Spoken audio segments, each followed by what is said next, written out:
अनुसार उनके क्षेत्रों के मसलों पर जो नीतिगत मामला है, जो गवर्नमेंट की पॉलिसी है, ना वो पॉलिसी बना और जो पॉलिसी है उस पर ना ही कोई काम हुआ। कई मसलों को खड़ा कर दिया गया। आप देखिएगा कि झारखंड में स्थानीय नीति नहीं होने के कारण जो यहाँ पर सरकारी बहालियाँ होती है और सामान्य जो पद होता है उसमें कई राज्यों के अभ्यर्थी शामिल हो जाते हैं, जिसके कारण झारखंडी जो अभ्यर्थी है उनको वो अधिकार नहीं मिल पाता है जिस अधिकार के लिए, जिस सम्मान के लिए उनके पूर्वजों ने या हमारे पूर्वजों ने आंदोलन किया। दूसरा मसला ये है कि झारखंड में पिछड़ी जातियों की एक बड़ी आबादी है जो पूरे झारखंड के अलग अलग जिलों में निवास करते हैं, लेकिन उसमें जो 13 जिला जो अनुसूचित जिला है, जिसको शेड्यूल ट्राइब जिला हम लोग कहते हैं, रांची, लोहरदगा, गुमला, सिमडेगा, कुट्टी, साहेबगंज हो, जामताड़ा हो, पाकुड़ हो या दुमका हो या चाईबासा चक्रधरपुर का इलाका हो, यहाँ पर जो है पिछड़ी जातियों को ना तो नौकरी में आरक्षण मिलता है, ना तो निकाय चुनाव में आरक्षण मिलता है, ना तो पंचायत चुनाव में आरक्षण मिलता है। जो सरकार की बहालियाँ होती है उसमें भी अत्यधिक फीस लिया जाता है, ना ही उम्र सीमा में उनको छूट दिया जाता है। तो ऐसे पिछड़ी जातियों के साथ कई मसले हैं जिसके कारण वो जो है आर्थिक रूप से, सामाजिक रूप से, शैक्षणिक रूप से वो सामने नहीं आ पा रहे, उनका उत्थान नहीं हो पा रहा है। तीसरा जो सबसे बड़ा मसला है, झारखंड में मुसलमानों की एक बड़ी आबादी है जो झारखंड राज्य आंदोलन में अग्रणी भूमिका निभाया था। अगर वो आंदोलन में शामिल नहीं होते तो आज झारखंड बिहार ही होता।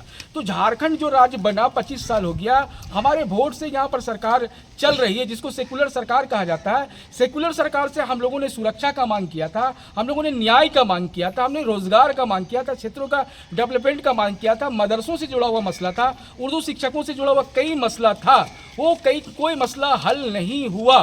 तो झारखंड में देखिएगा कि 17 मार्च 2016 से लेकर जून 2025 तक 68 मॉब लिंचिंग की घटनाएं हुई। 2021 में बिल जरूर बनाया गया, लेकिन वो बिल जो है कानून के रूप में अब तक लागू नहीं है।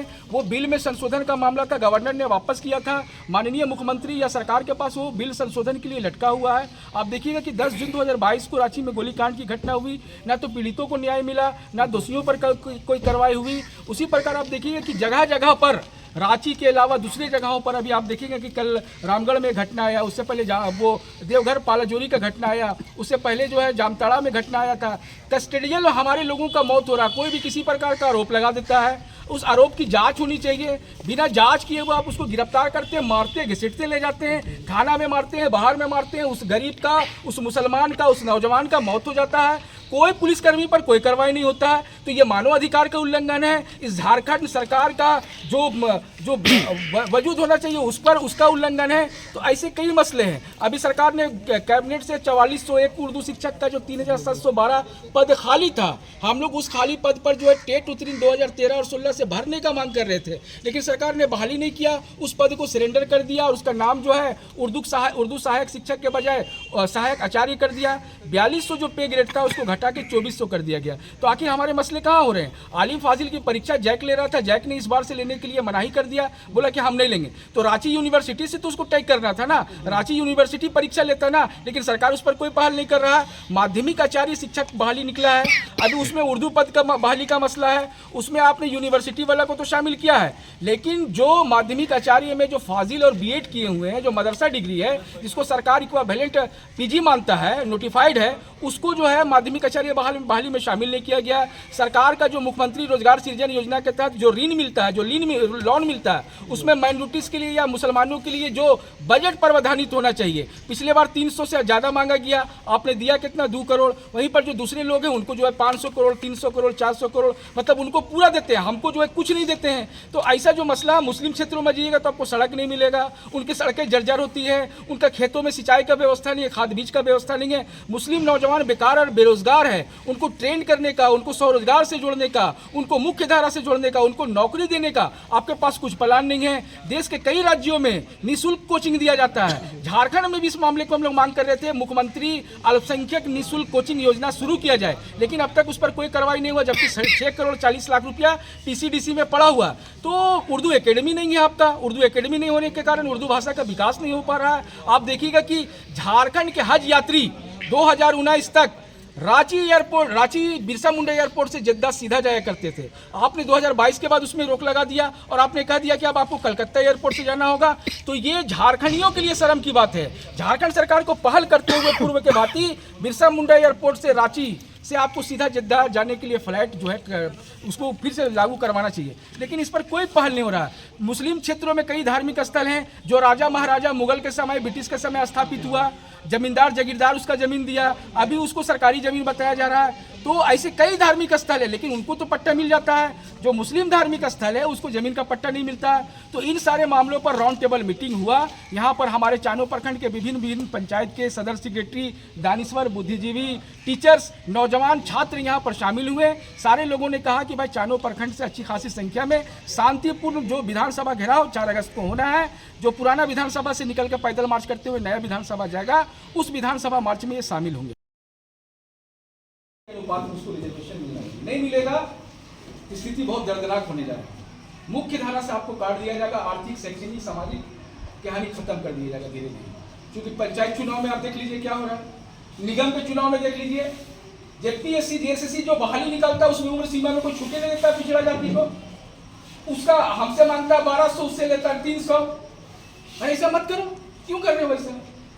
तो मामला जो है, झारखंड 15 नवंबर 2000 को जब अलग हुआ तो हर जातियों ने, हर समुदाय ने, आदिवासी समुदाय, हिंदू समुदाय अपने लिए गवर्नमेंट का पॉलिसी बनाने पे तुल गया कि हमारे लिए पॉलिसी बने। देखिए आदिवासियों का पॉलिसी पूरा बना, हमारे लिए कोई पॉलिसी नहीं बना अभी तक कि भाई मदरसा झारखंड में जो चल रहा है, कितना मदरसा है झारखंड में? मान्यता प्राप्त जो है 186 है, गैर मान्यता प्राप्त 592 है। इन मदरसों के संचालन के लिए, संधारण के लिए, शिक्षकों की बहाली के लिए, वेतन के लिए उर्दू की तालीम जरूरी है। आज देख लीजिए पूरे हिंदुस्तान में, चाहे वो सरकारी स्कूल हो जहाँ पर भी उर्दू की पढ़ाई अगर होती हो, या मदरसा, खास करके मदरसा ही एक ऐसा संस्था है जहाँ पर उर्दू को बचाया जा रहा है। अब उर्दू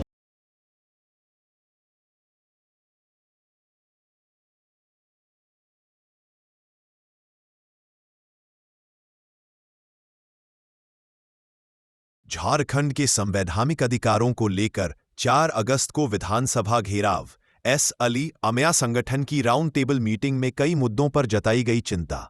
रिपोर्ट अमीन अंसारी, चान्हो प्रखंड के टांगर पंचायत सचिवालय में अमया संगठन द्वारा राउंड टेबल मीटिंग आयोजित की गई।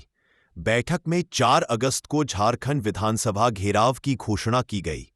संगठन के केंद्रीय अध्यक्ष एस अली ने कहा कि राज्य गठन के बाद भी झारखंड शहीदों का सपना अधूरा है।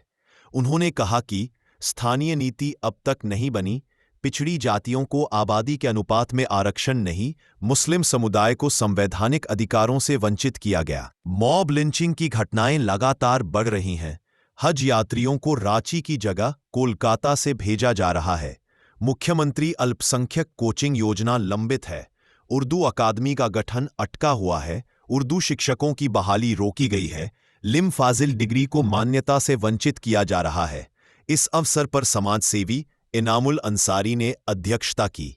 बैठक में प्रमुख रूप से रहमतुल्लाह अंसारी, हाफिज अब्दुल इरशाद, मौलाना अबुल कलाम, रिजवान अंसारी, कलीमुल्लाह अंसारी, शाहबाज आलम, सुहेल अंसारी सहित दर्जनों प्रतिनिधि उपस्थित थे। जोहार झारखंड से जुड़िए, क्योंकि हम चलते हैं आपके साथ, हम दिखाते हैं सिर्फ वही जो सच है।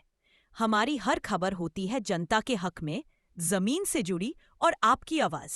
हम वादा करते हैं आपके अधिकार, आपकी समस्याएं और आपके सवाल, हम उन्हें दबने नहीं देंगे। हर जरूरी खबर आपके हित में, सबसे पहले आपके पास। हमारा एक छोटा सा निवेदन है, अगर आप भी चाहते हैं कि गांव, गरीब, किसान और आम जनता की बात सुनी जाए, तो कृपया हमारे चैनल को लाइक करें, सब्सक्राइब करें।